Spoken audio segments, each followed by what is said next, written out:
From the Star Ledger from the year 1982. Anthony puts off retirement.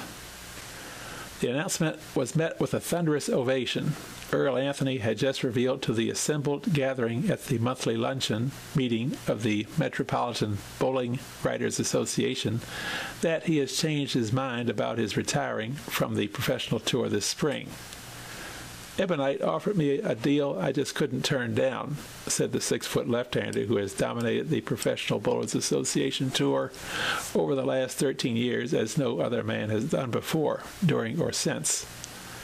I won't be as active as I have been for the last 15 months or so, said Anthony, but my new contract with Ebonite runs for 4 years and requires me to participate in at least 20 tour stops and the American Bowling Congress Championship each year.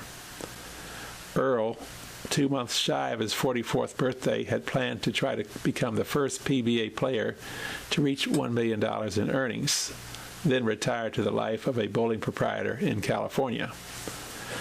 That's why I had been so active on the tour the last year or so, he said. I wanted to go out like a champion, as if he still had to prove anything.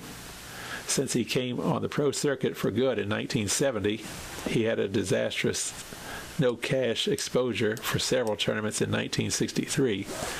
Anthony has won 37 tournaments. Dick Weber, Don Johnson, and Mark Roth are next in line among all PBA members with 26 each. This contract with Ebonite changed everything, though, declared the man who will be seeking his 4th straight triumph in the Long Island Open at Garden City Bowl, New York, March 16 through 20. It really doesn't matter if I win or not, because Ebonite is actually paying me to go out on the tour. It's a can't-lose situation for me. There was no way I could refuse it. The knowledge that the popular Anthony will be around on the Pro Tour at least through 1986 is being well, even happily, received by fans. But how about Earl's fellow bowlers? Well, let's say some of them aren't too keen about it, I'm sure, admitted Earl. A couple of years ago, a group of the left-handers on the tour came to me and offered me $600 a week if I would leave the tour. We can't make any money while you're out here, they told me. I told them I couldn't afford to take their offer because I was already making more than that each week on the tour. But the main reason I turned them down, he quipped, was that if they weren't making any money, how were they going to pay me $600 a week?